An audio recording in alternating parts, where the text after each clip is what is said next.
What is going on, everybody? I am in Sedona, Arizona today, and this is going to be an interesting review because it's a road trip review. Going to plug in a little bit of the adventure, a little bit of the vacation, plus we're going to talk about this Dodge Durango GT. Let's get started.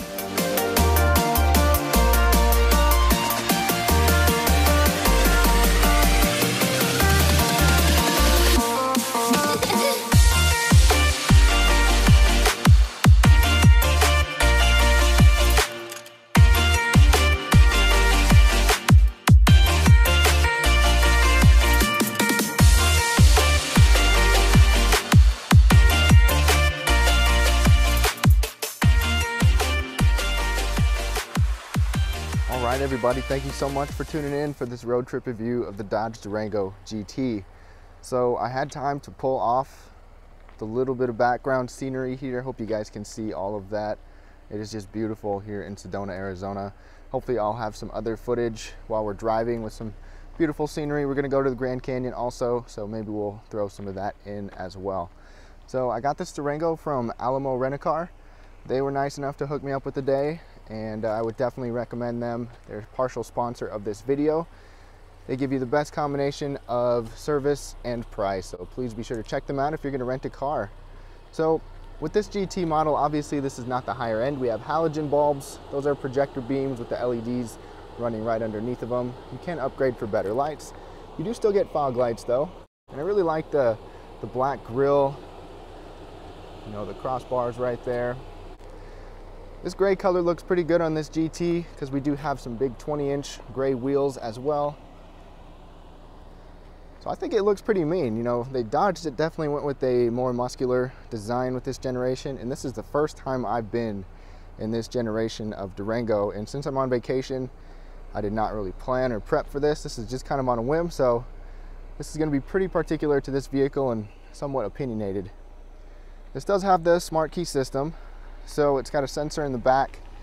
Stick your hand in there, it'll unlock, push the button to lock it. Pretty easy to use. Turn signals in the mirror as well.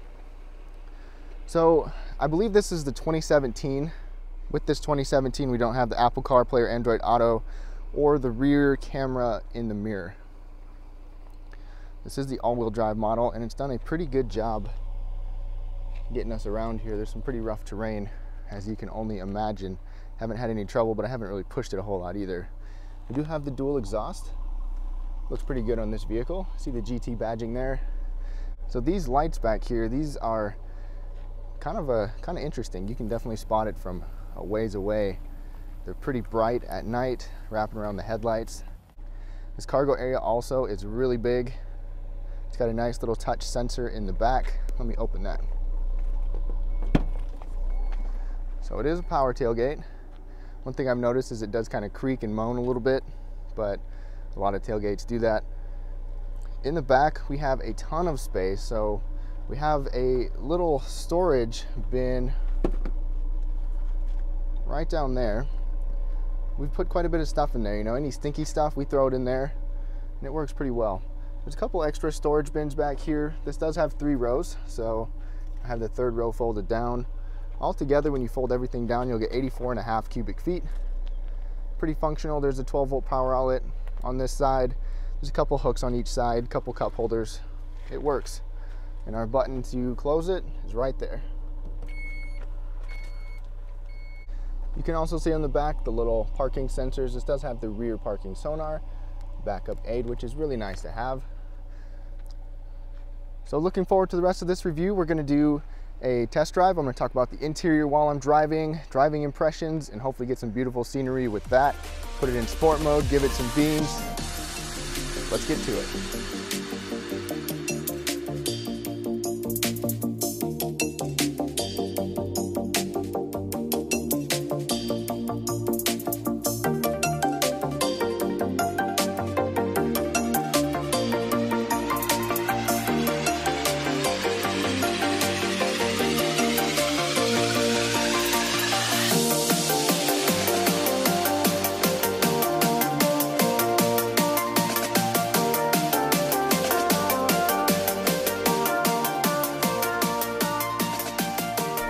Give you a quick little run through of the interior in the front.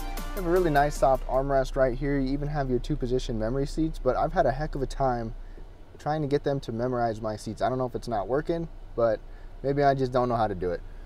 We have a pretty good sized bottle holder. I had a really large bottle in there. Storage bin down here. Lighting controls over there. We have a pretty soft steering wheel, but it does get to feeling a little bit gummy. It's not the most supple. You know, I would definitely prefer a little bit of a different texture, but it works. We do have paddle shifters on both sides. I'll use those later. Calling features, controls for our big display up there, cruise control. This big display really does show you a lot. I really like it. It's one of my favorite things about this vehicle. It's just so massive, and there's so much that you can see and customize. So it's got a pretty big, broad layout right here. It's definitely getting a little tired, but it still works. You have a really large, I believe it's about 8.4-inch screen right here. Just massive, and it's amazing what you can do on the Uconnect system. There's so much that you can see. But I have had a couple quirks already in just a couple days in this vehicle. One thing was my trip computer would always be in kilometers per liters or liters per kilometer or something like that, and I couldn't get it out. I would change it. I have to go into this screen in order to change that, and then every time I'd start the vehicle again, it would go back to that. So finally it's staying, and I don't know what the deal was. I had this set to US measurements, and I don't know what the deal was, but anyways, in order to do your heated seats or your heated steering wheel, which it does have, you have to go into the touch screen. I don't see any buttons anywhere to do that, which is kind of annoying to have to go onto the screen to do it. But one cool feature is you can look at your backup camera pretty much at any time. So maybe if you're towing something, that would be handy. I wish there was like a home button or something, but there is a back button here. I have gotten these knobs mixed up a little bit. I always tend to reach for this for volume just because it's the biggest, but we have volume tuning, air conditioning controls, and they work just fine. This does have the auto stop start system, which I always turn it off. It defaults to being on, but it's not too bad. If you don't push the brake in all the way, it won't shut off. But if you do push it in a little further, it does. Otherwise, you have sport. You can turn your eco mode off because default, it's just kind of in an eco mode. Sport mode really keeps the revs up, and I'll put it in that during the test drive. Obviously, your traction control. We do have a pretty good storage bin down below. 12-volt outlet here, auxiliary USB, SD card, and this is pretty large. I've been keeping my phone in here most of the time. Cup holders are really good. They're good size. I've had no trouble fitting anything in there.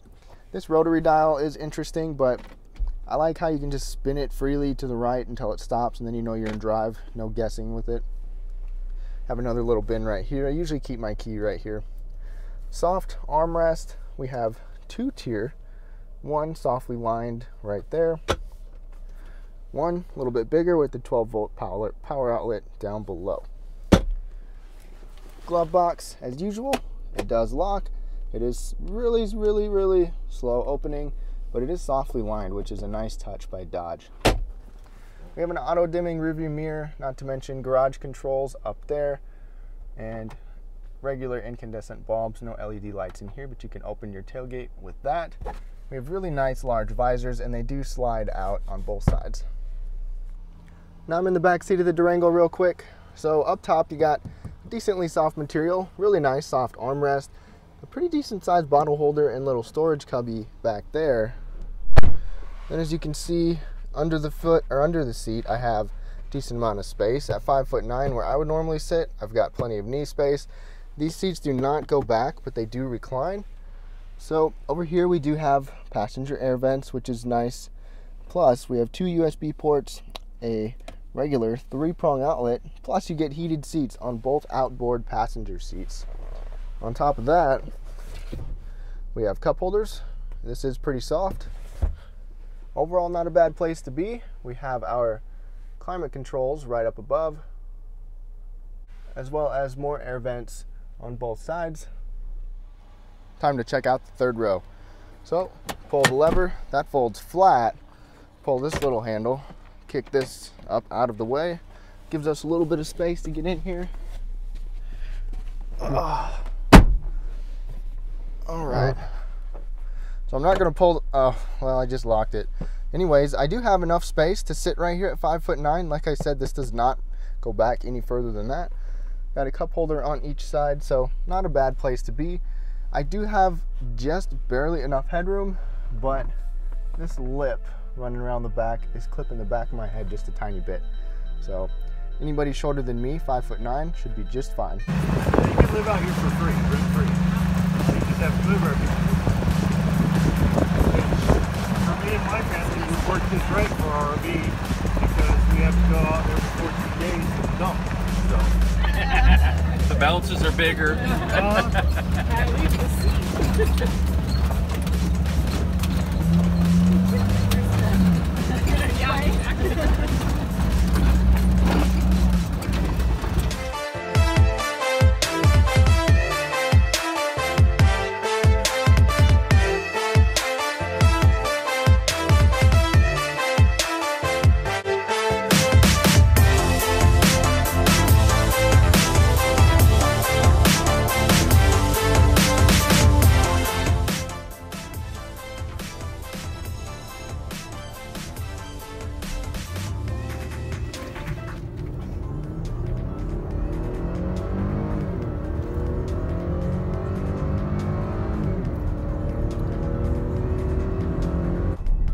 So we are on the road in the Durango, just outside Sedona, Arizona. Right now I'm going to talk a little bit about the interior, and then we're going to do a test drive, and you'll get to see exactly where I'm driving. There's supposed to be some curvy roads, so this should be pretty fun. So first thing I'm going to talk about is the seats. These seats are pretty comfortable. They actually have 4-way power lumbar, which is always nice. This vehicle's got 30,000 miles on it. Another thing is the front suspension squeaks. Anytime you go, even like a speed bump, going slow, you can kind of hear it groan and squeak. It's not something I'd expect on a vehicle with 30,000 miles, but in terms of ergonomics and like this layout with the front dash and the armrest, I like how everything is laid out. I've got soft touches for my elbows on the door and on the armrest. There's pretty good cubby spaces in here as well. Definitely can't complain about that. The Uconnect system is definitely feature rich. It's not my favorite system because I've had a little bit of weird quirks with it already, and you have to go into it and push buttons if you want to do certain things, when I wish we actually had a physical button for it, but it still works. I really like this information display up here. We were climbing some pretty steep elevation at some times and going down some steep hills, and when we were going down those pretty high percentage grades, I could downshift with the paddle shifter, so that's really nice. The lighting in this vehicle, the night lighting is kind of cool. We even have like ambient lighting in the door wells, kind of where your cup holder and your bottle holder is, so that's cool. You even have some cool lighting for like pretty much everything that you would use, like even the plugins with the USB, the auxiliary port.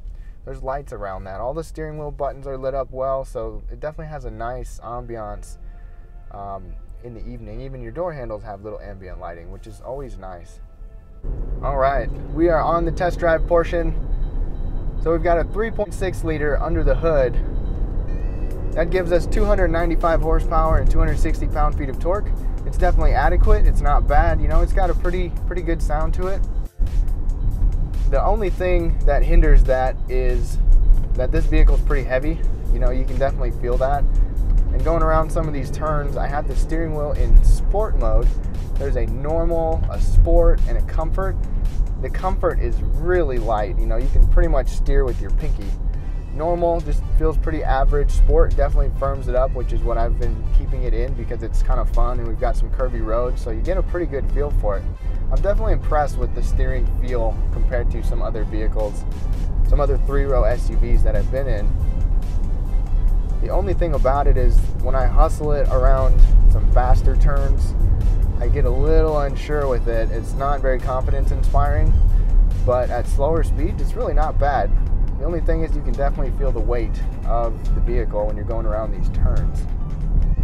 The ride in here is pretty good as well. I would say it's about average. There's times when it feels really smooth, you know, but there's also times where I can feel some little things that I wouldn't expect to feel. This 3.6 V6 is rated at, with all-wheel drive, which is what we have, at 18 miles per gallon in the city. and 25 miles per gallon on the highway. Combined, we've done city and highway driving, and right now I'm getting 19.6, and we've put probably 200 to 300 miles on it so far, which isn't too bad. You know, it's a big vehicle. I've been driving a little more spirited than I typically would because it's kind of fun, especially with these curvy back roads that we got here in the Arizona forest. We're just getting to 5,000 feet in elevation, and you know, this is not a turbo. It's not, you know, force inducted. So I'm sure it struggles a little bit with that. One of my favorite things about driving this is that it's actually pretty quiet. When we were on the interstate driving up here, we were comfortable. We could have, you know, conversations in here without having to speak very loud or anything like that. I'm sure you can hear me just fine. It's really pretty quiet. Another thing about this powertrain is that we have the option to put it in sport. So it's default kind of in an eco mode. You can put it in eco off to where it's a little more responsive, and then you put it in sport and a little flag shows up on the display here, and it holds the RPMs pretty well. So I just got off of it and it's still holding 4,000 RPMs right now. It definitely keeps you in a lower gear.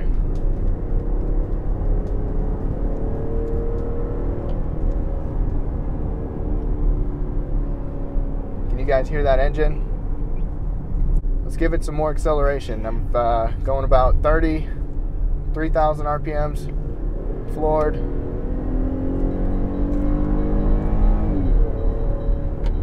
And then you let off and it just holds those RPMs. This is the most aggressive sport mode that I've probably seen that's not in a sports car, which is kind of cool. You know, Dodge, that's one of Dodge's things. They're a little bit more sporty and they like to, you know, give you the power. If you can see me going around all these turns here, like I said, the steering feel is pretty good. It does feel a little heavy in some of these turns, but I really like the option that it gives you with the 3 different modes for the steering wheel. If I take it out of sport mode and it's just in its default normal mode, acceleration is adequate. This is a little slower than some other 3-row SUVs, but it doesn't necessarily feel like that because it, you know, especially when it's in the sport mode. Braking is a little subpar for what I would expect, and I think that has to do with the weight of this vehicle for sure. It doesn't have a bad feel to it, but there's some times where I'm like, whoa, did not get slowed down as fast as I wanted to.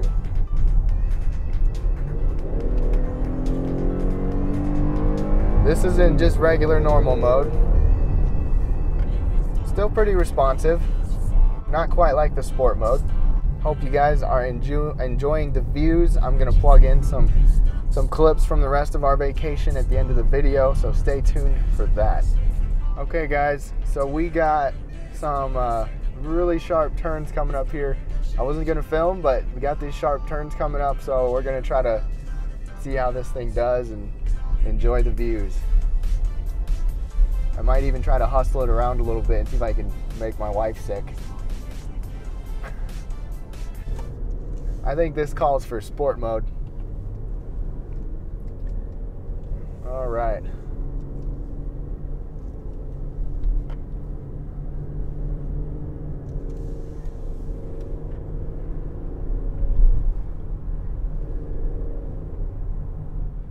Whoa. Would you please be careful? Come on. I'm careful.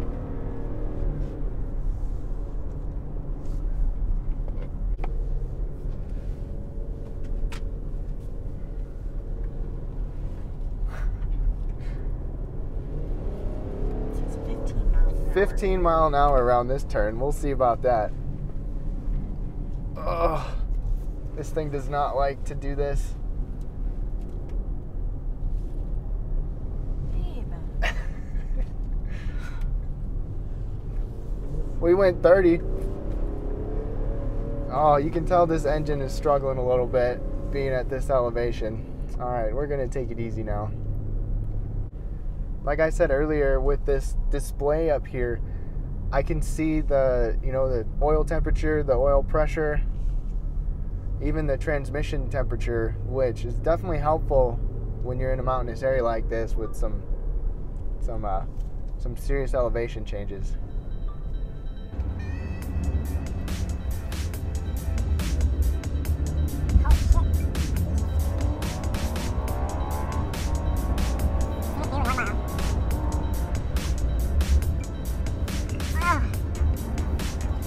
It is so beautiful out here. We are so high up right now. The more I go around these turns, the more I realize how fat this pillar is up here. That's the only thing I can complain about with the forward visibility.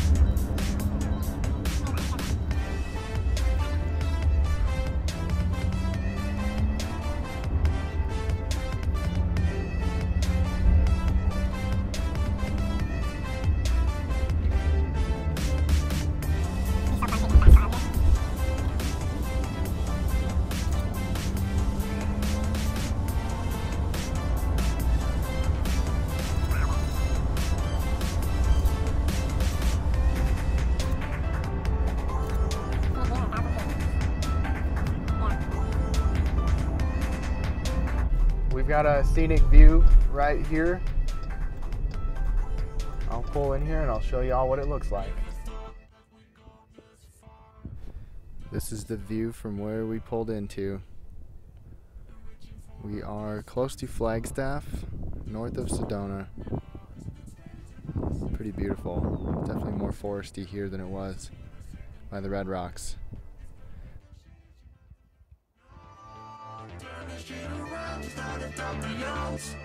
Is all you need to do.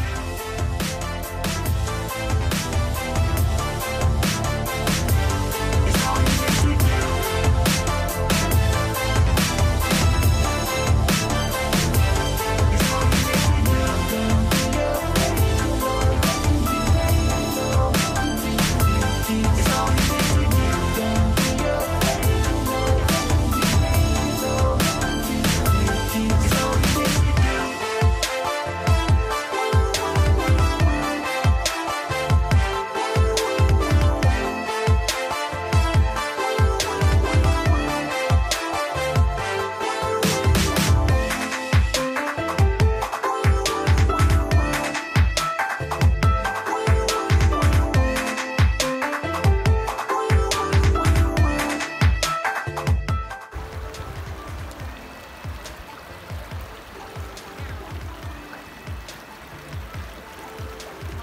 Am I gonna need to use my hands? Am I gonna need to use my hands?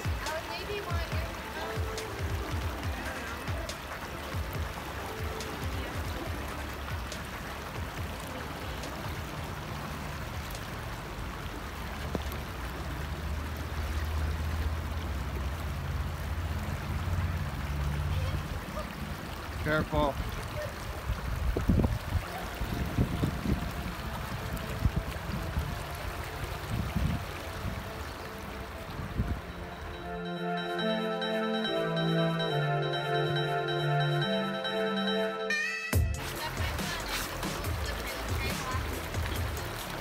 Yeah, they are.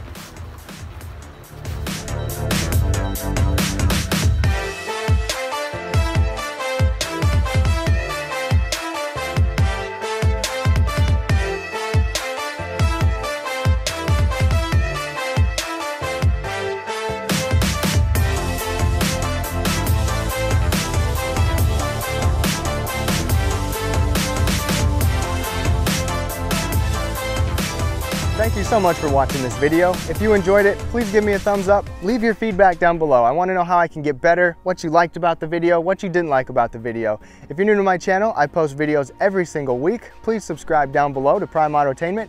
Also, follow me on Instagram and Facebook at Prime Autotainment for previews of what vehicles I'm going to be driving as well as some extras. Thank you so much, and I'll see you next week.